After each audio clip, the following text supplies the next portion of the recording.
Selamat pagi, salam sejahtera. Tajuk berita utama hari ini, Khairi Jamaluddin menjadi pilihan pembaca prestasi tinggi. Berita sepenuhnya, Menteri Sains, Teknologi dan Inovasi Khairi Jamaluddin Abu Bakar yang merupakan Menteri Penyelaras Prestasi Vaksin COVID-19 kebangsaan menerima undi tertinggi daripada para pembaca sinar harian dan Sinchiu Delhi sebagai Menteri Kabinet dengan prestasi paling tinggi.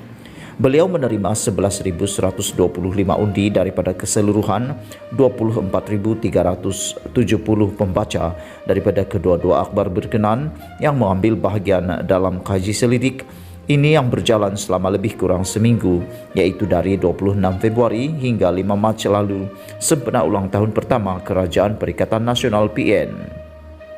Para pembaca diminta untuk memilih 5 menteri yang mereka sangat berpuas hati dengan prestasi kerja.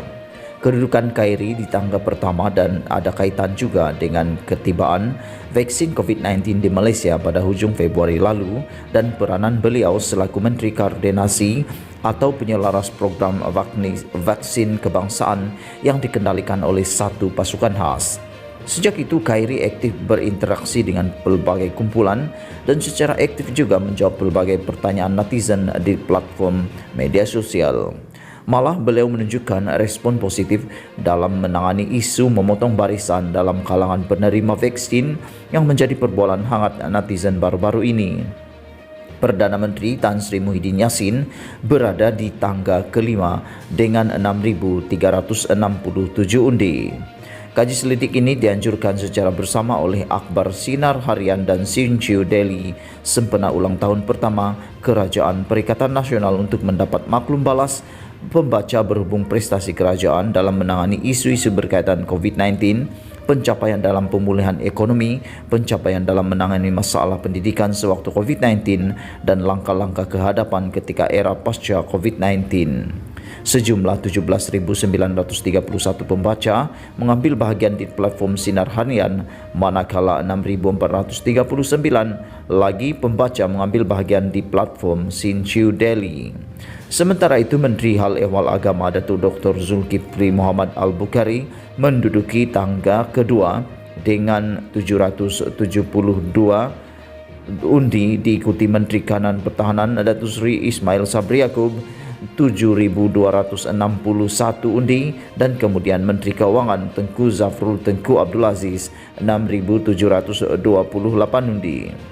Kaji selidik umum ini juga mendapati 38.43% daripada responden berpuas hati dengan prestasi PN, manakala 61.57% tidak berpuas hati. Berhubung prestasi Perdana Menteri Tan Sri Muhyiddin Yassin, beliau menerima purata skor 4.3 dengan 24.370 responden. Sejumlah 9.308 pembaca yang mengambil bahagian berpendapat kerajaan perlu mewujudkan perancangan jangka pendek, jangka tengah dan jangka panjang dalam usaha memulihkan semula ekonomi. Manakala 8.627 responden merasakan perlu adanya rombakan kabinet dengan menggantikan menteri-menteri yang tidak cemerlang.